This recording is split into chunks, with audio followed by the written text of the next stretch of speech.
to introduce Katie. She is a storyteller and bookseller based here in Atlanta. Her online and pop-up Black bookstore, Good Books, has been featured in stories in newspapers like the New York Times and in other formats in like NBC and NPR and many, many, many others. In 2023, Katie earned a Dorothy Porter Wesley Fellowship from the Bibliographical Society of America in recognition of all the work that she did for this book, writing prose to the people.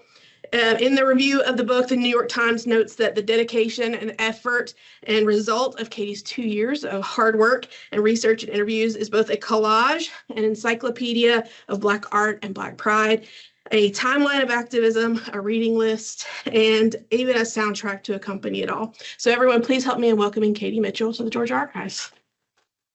Being put on the spot, right? Okay, so in that introduction of you, I did mention, you had your pop-up bookstore called Good Books that received national recognition. Can you talk a little bit about your background, about that bookstore, and kind of how you, the experiences you had have shaped how you developed this book? Yeah, thank you for that introduction. Yeah. Thank you all for coming. It's always nice to be at the Georgia Archives. That's right. So I started Good Books in 2019 with my mother, Catherine. It's actually her idea to start the bookstore. I was telling her about my friends who came to my first apartment I had after college, and I had what I thought was just a pretty standard bookshelf. It had, Toni Morrison, James Baldwin, Maya Angelou, and these are college educated people, but they're like, who are these people? I've never seen these books before. And so I was telling her that story, and she was like, why don't we start a bookstore where people who may have had a love of reading, earlier in life, elementary school, middle school, and kind of lost that as it became like, hey, read this book or else, would be able to rediscover these people that we really loved. And that's how it started. And my mom raised me and my brother to really love Black books. We spent part of our childhood in Kansas. And as you can probably imagine, not a lot of Black people in Kansas, but in our household, it was all Black books. And so she really made sure that we had an environment where we could see ourselves in literature. And so I have seen how Black bookstores have been so transformative for me as a reader. I see them as transformative as the Black church or Black colleges. And I found that they were understudied. And I found it deeply ironic that the story of Black bookstores hadn't been told in book form. And that's what I set out to do with Prose to the People. Yeah, I think especially now, it's rare to find people that have book libraries and kind of develop that, in their own homes. So I love the idea. So did the bookstore, it's, described as a pop-up, I don't know what keeps happening on the screen, as like an online and a pop-up bookstore. So how did you create that, I guess, is the question. Yeah, so it was important for us to be able to take books to where people were. And the rent is very high in Atlanta. So you go to, different schools, we'll go to places we're invited, we'll even pop up at the park and say hey, we'll have some books here, do little events where people can kind of encounter books where they're in their own environment. And then we also do online sales. And I was really surprised thinking that all the sales would be coming from Georgia, but a lot of them come from New York, California. We've had sales as far as Japan. So people are really interested in Black books, but sometimes, especially in places like Hawaii and Alaska, for example, I get a lot of customers from there because there aren't dedicated spaces in those for them to get it. So they're, shipping them in, but yeah, I'm happy to do that as well. Oh, that's excellent. Okay. So speaking of the book itself, when you first started thinking about that project, what was the original concept? You did touch on that just a little bit, but how did that really change and evolve as you developed the book? Yeah, I always knew that I wanted it to be really visual. At the end, we can go through some of the pictures that are in the book. I knew that I wanted it to be really visual because of just the experience of walking into a Black bookstore, it's very visual. You see the art, you see the different covers. It's a lot of stimuli going on. There's different genres, there's different authors. So the book was visual in my head already, and I wanted to include other people in it because I just didn't have all the knowledge there was about Black bookstores. And I hadn't even gone to all of them when I started thinking of this book. So I wanted it to be more of a community effort, like the Black bookstore itself. One major change that came about, I was thinking about only doing women Black-owned bookstores, but as I did more research, I couldn't leave the men out. There were so many important men in there. So that was one major change from when I was initially thinking about it to what it ended up being. Yeah, I'm always fascinated about how projects like this change from the beginning to what it ends up being at the very end. So you talk a little bit about, visiting these stores and interviewing owners and customers and patrons. So was there an encounter during your time and your research that really stuck out to you that you carry with you still? Yeah, there's so many. I think the most fun thing about this book is the relationships I've built with the former owners, the current owners. One woman that I met while doing this, her name is Glendorlyn Johnson. She had a bookstore in the Upper West Side in New York in the 80s and 90s. She's a former Schomburg librarian, and she's in her 80s now. And I joke that all my best friends are in their 80s because I have all these former bookstore owner friends now. But she's really organized, so I was able to see kind of everything that was going on in this bookstore in the 80s. She had a filing cabinet. I could read about everything, every event. She has beef with Jesse Jackson, which I was able to read about, and she told me about in detail. But I think it's one of those instances where taking a bookstore that isn't as remembered as other bookstores and being able to put their story into the book. And one of the things in her filing cabinet that I looked at was there was a customer who was incarcerated writing to her, and he was telling her what the books meant to him. And he said, "My body may be in prison, but my mind is free." And she had that letter from, the 90s where she was showing the impact that these books were making on people. And when the book came out, I sent it to her early, and she called me on Pub Day, and she said, people are going to remember me now.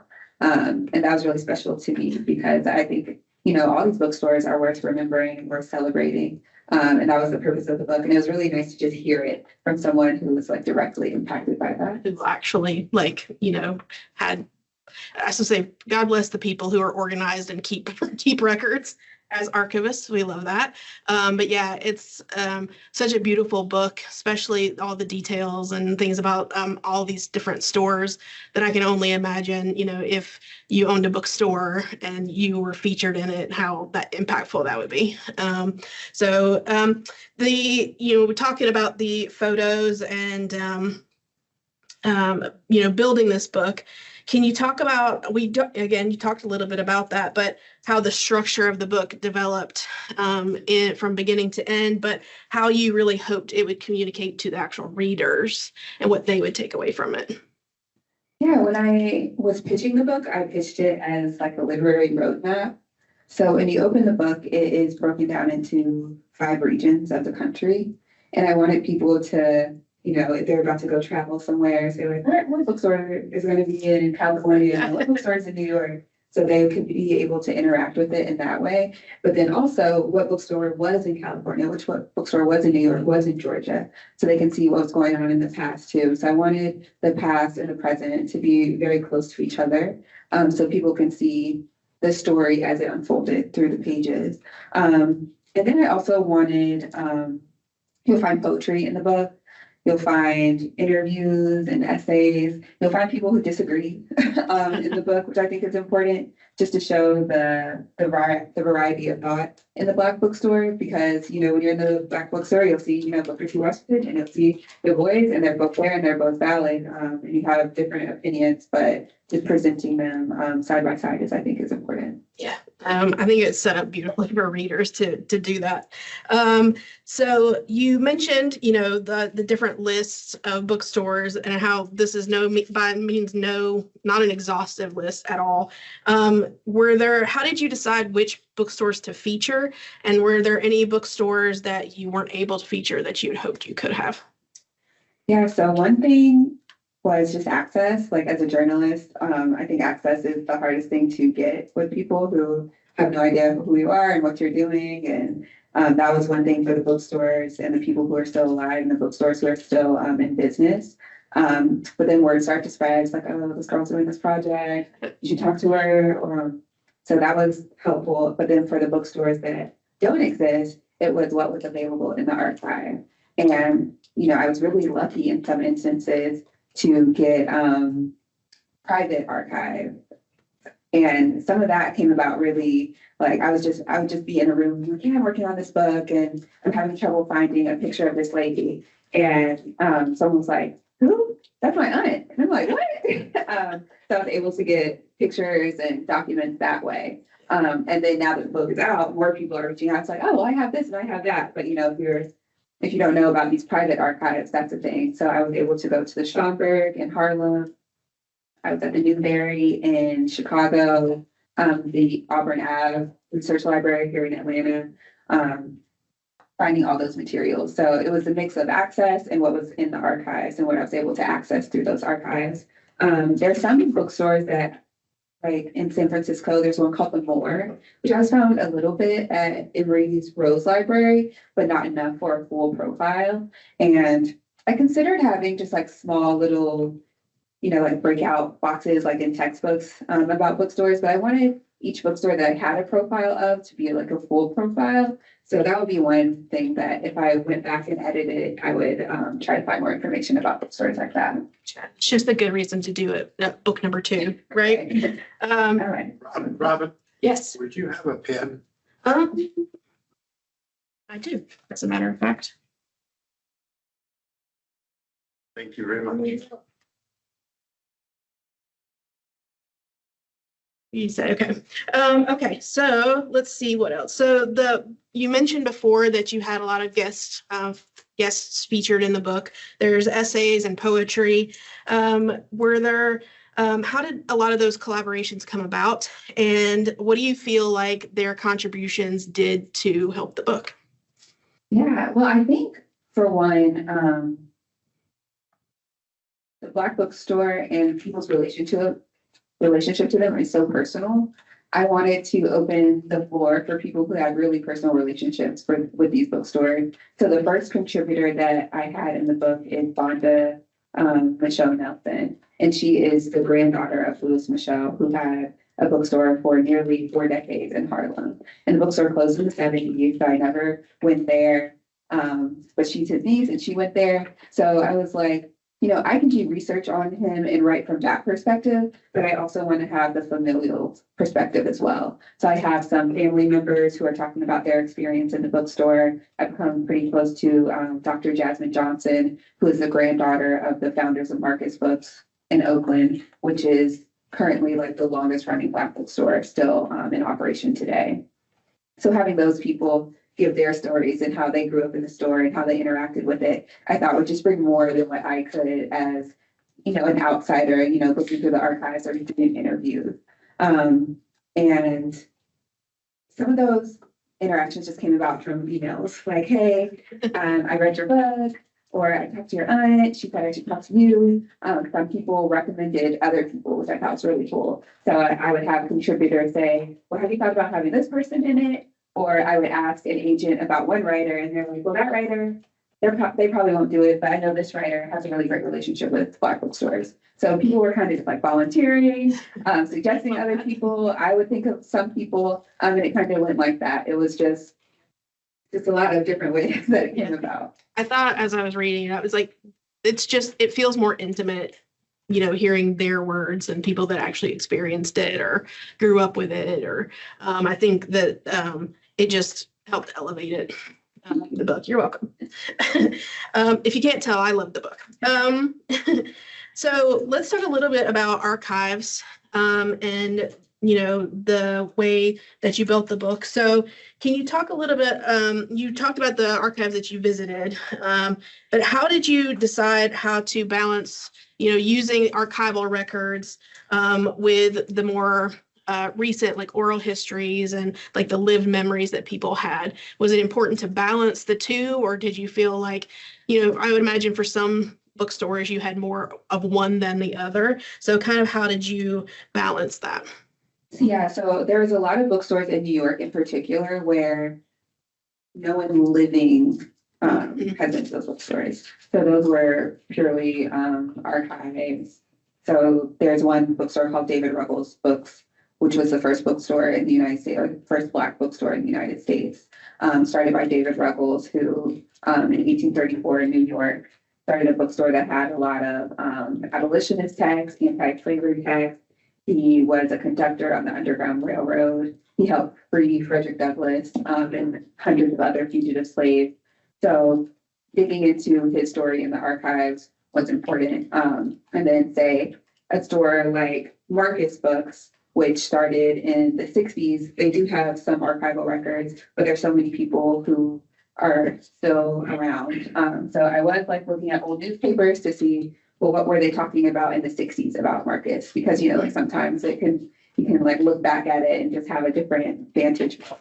So I balanced it that way, incorporating, quotes from the founders and things that they were doing in the 60s and ephemeral objects that are scanned into the books, but then also talking to people who are there right now and going to the store and taking pictures there and having that juxtaposition too. So, Marcus Bookstore in Oakland. Marcus? Marcus, like Marcus Garvey. So, realistically, we know that, modern archives or traditional archives don't always haven't, you'd said at the very beginning how it's ironic that the history of Black bookstores is not really in book form, and traditional archives don't necessarily, keep that kind of record alive. So how did you think about preservation as part of this project? And then how do these bookstores kind of function as community archives to keep that memory alive? Yeah, I was really inspired by Toni Morrison's The Black Book when creating this book. So incorporating history and then also the visuals so that it could be like a mini scrapbook of the Black bookstore. A lot of Black bookstores have their own records, some better kept than others. But when they're recording themselves, they're also recording like what was going on in the community because they're doing so many community events. They're, servicing people in the community, activists, artists. So that was something that I thought was just really important to have in one volume. And as I talk about in the introduction, it's not exhaustive, but it's there, and it's kind of just saying like, we were here, this is what we did. And from the time that I pitched the book in 2022 to the time it came out in 2025, the landscape of, Black books has changed so much. When I pitched it, we were kind of in a celebratory mode and, people were supporting Black bookstores and supporting Black businesses and saying they were sorry for racism and will never do it again. And now we see we're not in that time anymore. And so I think the book was written in such an odd time and came out in such an odd time. And it's just really a snapshot. Some of the books in the book, some of the bookstores in the book no longer exist. Some of the people who played a prominent role in the book have passed on. Nikki Giovanni wrote the foreword and she died last year. Edward Vaughn, who had a bookstore in Detroit, he spent his last years here in Atlanta, and I got to know him and his family. He passed also last year. So there's a lot of things in this book that just, if it wasn't written when it was, it just wouldn't have been recorded. And I think that's important. Yeah, absolutely. So you demonstrate in your book that these bookstores are really a vital connection between activism and community organizing. So can you talk a little bit about those roles and some of the others that these bookstores played? Yeah, so there's, continue to play. yeah, for sure. There's what some people would refer to as movement bookstores. So a lot of the bookstores in the 60s came about in response to the civil rights movement or in response in particular to the assassination of Dr. King. There's a bookstore called Drum and Spear, which was opened in 1968 in Washington, D.C. and founded by former SNCC members.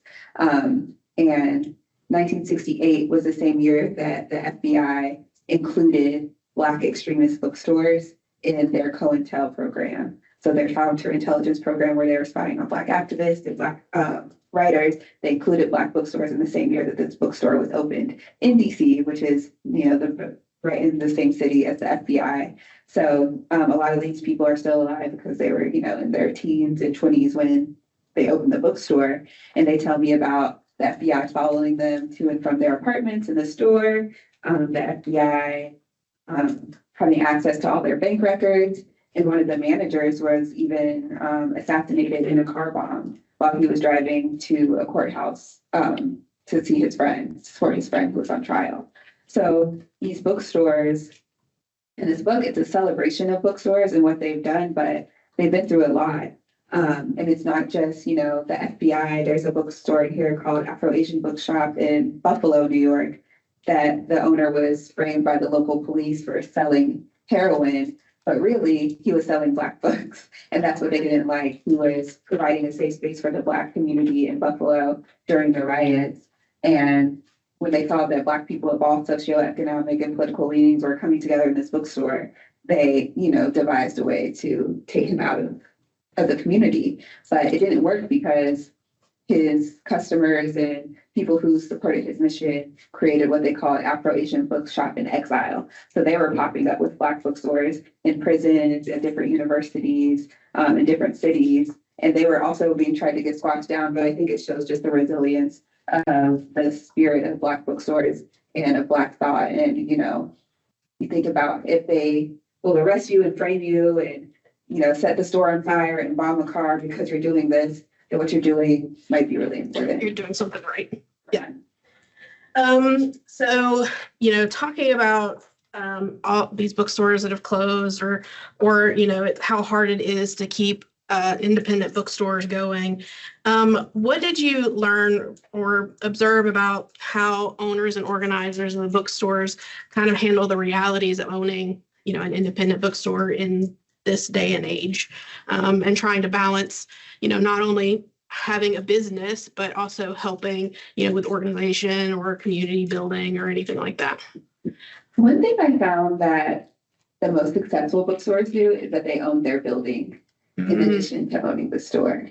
And that is a way to, stave off a lot of the consequences of gentrification. There's a store in Washington, D.C. that's still open called Sankofa. It's right across the street from Howard University. They've owned their building since they started in the 90s.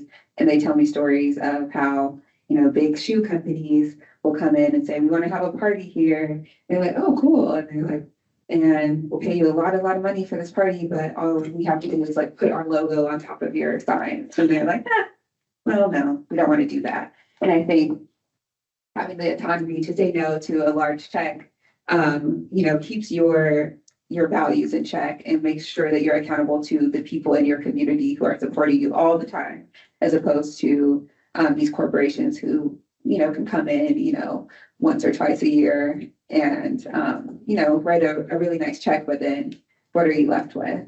So I think that's one thing that I saw that was consistent, just owning the building.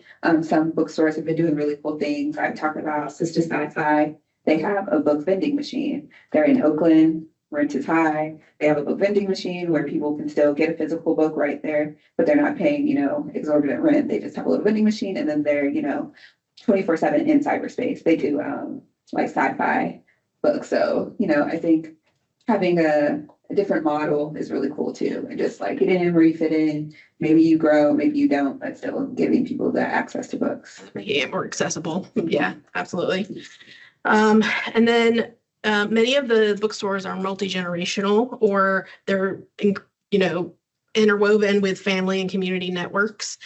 So did you see a lot of continuity between earlier generations and then later, like today's bookstore owners kind of carrying on that tradition? Or do you find like the people who own, the majority of these bookstores today are just kind of standing on their own?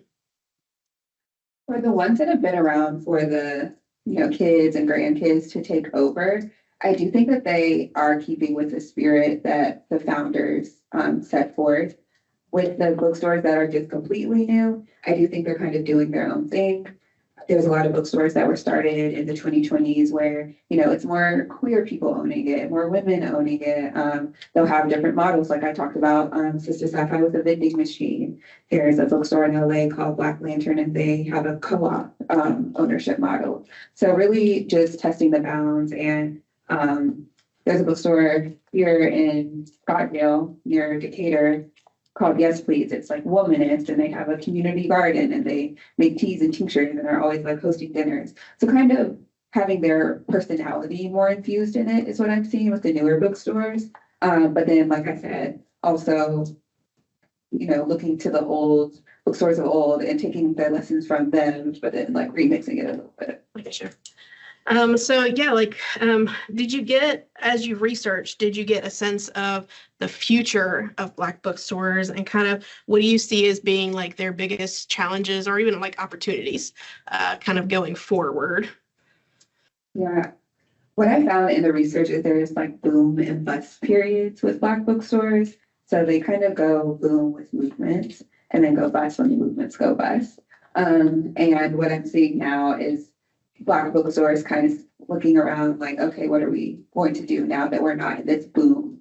And people are thinking of new ways of being, they're adding coffee shops and adding just different things that bring people in.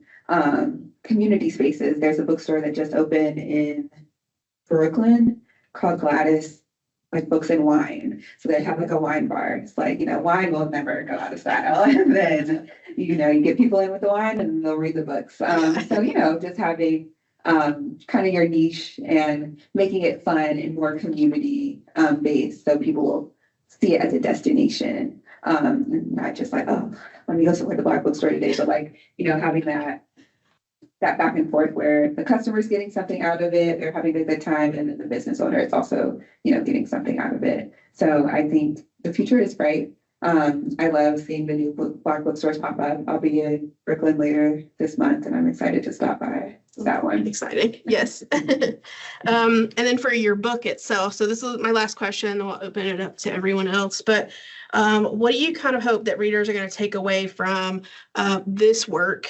about not just bookstores, but Black memory and culture and community? Yeah, I think one thing that people have come up to me talking about, it's kind of like the book bans that are going on now and just like the overall assault on Black thought. And I will say, like, we've been here before, and the stories that you'll find in Prose to the People, you see what people did in the face of these assaults. And so taking these lessons from our elders and ancestors and then saying, what can I do right now in 2025 based on what they did? They're handing you the baton, but you got to run.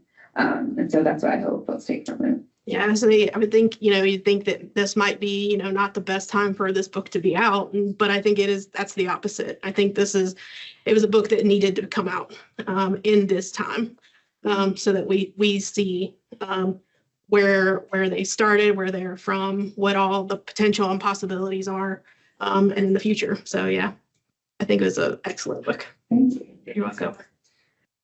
So did anybody else have any questions for Katie? Yeah. As I say, we'll get Miss Madeline next. Yeah. I was wondering if you could speak to the FBI as archive and a little bit more to your experience in the archive. Like, what is, one of the favorite things that you found at the Schomburg or at Emory? So FBI as archive. One thing that was surprising while doing this book was the extensive FBI archive on Black bookstores. Because they were so surveilled, the FBI had things about Black bookstores that just would not have survived. They had like invitations to cookouts. It's like degas beans, you won't be gassy after eating these beans. Just like something that would definitely be thrown away because it's just kind of like, okay, we're having a cookout, but the FBI is like taking copious notes on this degas beans cookout. And they'll even go to the extent of looking for communist books at the Black bookstore, not finding them at the Black bookstore, going to the white bookstore, buying it, and say they got it from the Black bookstore. Or if they are just being honest that day, they'll say nothing to report because, you know, nothing was going on. But you'll find just like the most mundane things in the FBI archives about Black bookstores. But it's a lot there. I got to know Paul Coates pretty well while writing this book. He had a bookstore in Baltimore in the 70s. Paul Coates being a former Black Panther and founder of Black Classic Press and Ta-Nehisi Coates' dad. And he had the most extensive FBI file. I guess from being a Black Panther and owning the bookstore. But yeah, there's a lot of stuff there, and you kind of are like, on one hand, you're happy that you're able to see this stuff, but then you realize why you're able to see it and the surveillance that was going on, and you're like, this is kind of icky. And then your second part was something that I found in the archives. There was Emory Rose Library has a lot of great things about Black bookstores in their archive. I got to know Daphne Muse, who was at Drum and Spirit in Washington, D.C., and her papers are there. So it's really cool to just see a lot of her like personal writings and invitations to people at different events they're having at the store. She and Alice Walker were really close at one point. So I was like seeing Alice Walker's address and, you know, everything she got going on at her house. I was like, oh, this is fun. But yeah, just like the personal notes that people were having. It was like back in the day, you know, they didn't have texting. So like letters were just texts, really. It's like, hey, you said you were going to let me borrow that book. Where is it? Same letter. So it was kind of cool just to see those just personal interactions. Thank you. Well, Okay. first one is, what do you hope your readers will get from reading this book? What's your expectation when you wrote it? What were you thinking that I should experience when I finish this? I wanted the reader to feel like they visited the stores, for the stores that exist and the stores that don't exist. And especially for the stores that don't exist anymore, I was asking questions like, well, what did it smell like? What were y'all talking about? What music was playing? What store was next door? You know, I want to hear the sounds that were going on. Like, what party was that? Oh, y'all were slipping and sliding because of the bubble machine? Like, that's a crazy, like stuff like that. Like just those details, those really, really vivid details to feel like you've been there. And then for the stores that do exist, propel you to go and experience them yourself was something that was really important to me for the reader. So I can read your book and follow your journey and visit some of these stores? Absolutely. Last question from me. What's your next journey? Where do you go from here? That is TBD, I think. I have a lot of ideas and I'm being pitched a lot of ideas. I said I wanted to do approach the people like abroad, like all over the world. That would be one thing, but you know, publishing, advance money, so who knows if that'll happen, but that would be one thing I would be interested in doing someday. Thank you. As the Oh, sorry. We'll get you in just 1 second. wasn't banned yet, No. because I was wondering if it would make it onto Ali Belchi's banned book club. It has not been banned yet, I don't think. There's a question in the back there. Did you go all over the United States? Did you find bookstores all over the United States, and were they mostly in big cities or some in rural cities? Yeah, I went all over the US, and I would say like the Black bookstores are mostly in bigger cities. And I made a distinction between Black bookstores and Black owned bookstores. Black bookstores being focused on Black material. And so there's a lot of New York, a lot in LA. I went to Jackson, Mississippi. I do think there are some in more rural areas that are Black owned, but more general. But the ones in prose, I would say, are mostly big cities.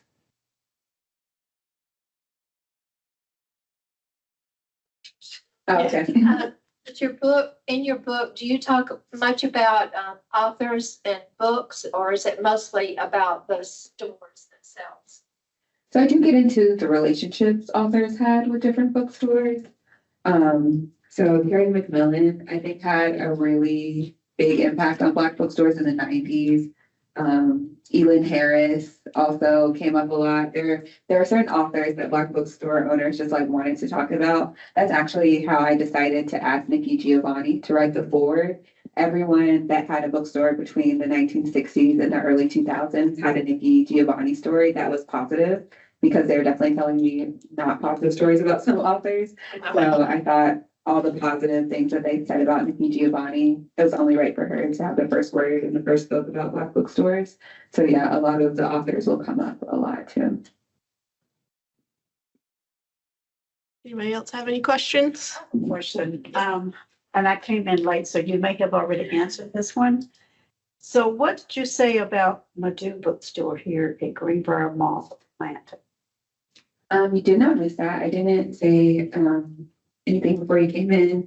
So 𝘗𝘐 is a bookstore in Greenbrier Mall. Miss Mia owns that. And so we have a profile on her in there. She also had a fun 𝘗𝘰𝘴𝘦 story. She talks about how 𝘗𝘰𝘴𝘦 did this really great signing at her bookstore. And, you know, she was just like, oh, hey, how'd the signing go? And 𝘗𝘰𝘴𝘦 told her, you know, like, I've been in here before. She was like, what? She was like, yeah, I came in disguise to see how you treat your real customers. And then she was like, well, did I treat you right? And he was like, well, I wouldn't be here if you didn't. So, yeah, Miss Mia had a good 𝘗𝘰𝘴𝘦 story too. She opened up her personal archive of her photos, and those, some of those made it into the book. So, yeah, love 𝘗𝘰 and Greenbrier. Another question, if I may. How many black bookstores, and you gave a distinction between Black bookstores and Black-owned bookstores. So tell me the breakdown of Black bookstores, Black-owned bookstores, and how many are here in the metro area?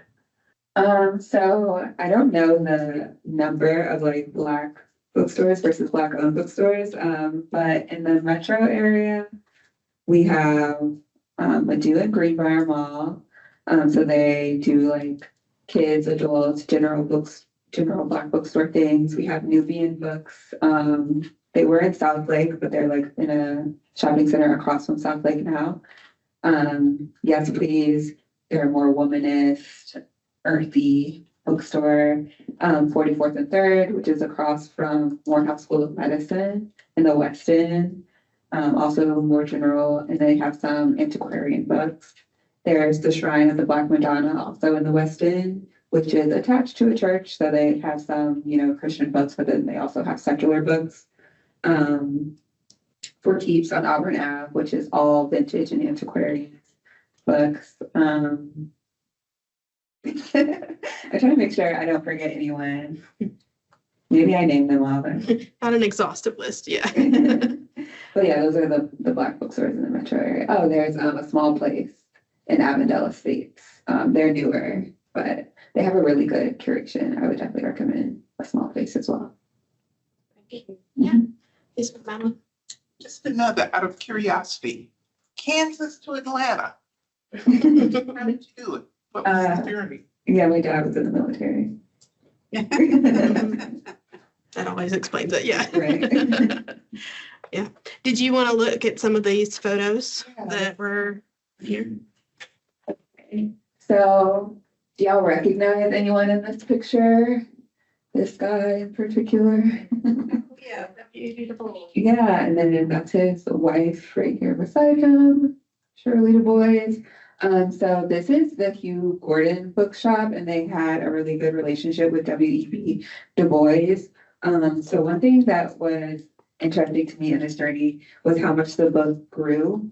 So what I pitched and then what I wrote was a lot different, just because I started finding out more things, and I just like, well, I can't leave this person out. I can't leave this bookstore out. And this was one of the bookstores that I had no idea existed before I started doing the research, but they were in LA.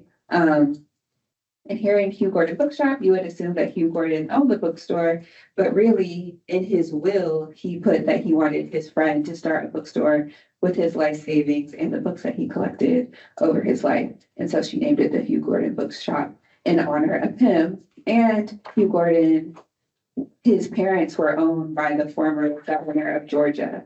And so his family participated in the Great Migration, ended up in LA. And then the bookstore was named after him.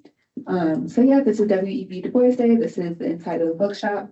I got this from the Afro archive, the Baltimore Afro newspaper. They had a lot of good pictures from the Hugh Gordon bookshop.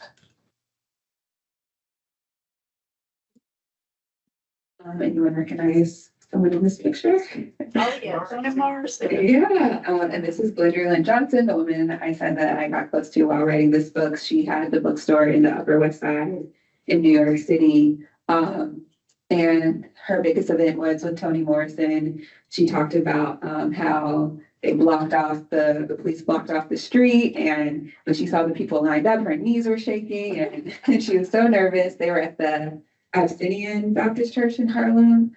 So yeah, that was her experience with Toni. She also talked about how she did not like that Toni Morrison only signed book plates and would not sign the book itself. So she was still talking about that all these years later. And then, of course, our girl Nikki. So this is, let me see which one. This was in Black Books Plus with Glenn. And then this one was in Chicago at Afrocentric Bookstore. Desiree Sanders owned that bookstore in the 90s and 2000s. And you can see her showing off her Thug Life tattoo. But yeah, a lot of bookstores had great memories of Nikki Giovanni. So you'll find those pictures beside her forward in the book. And yeah, thank you all for coming. Thank you. Thank you, Katie, for coming to do this today. So everyone, yeah. She brought copies of her book up here, and she's happy to, if you want to purchase one, and then you're willing to sign some copies as well. So thank you for coming again. Thank you for talking about your book.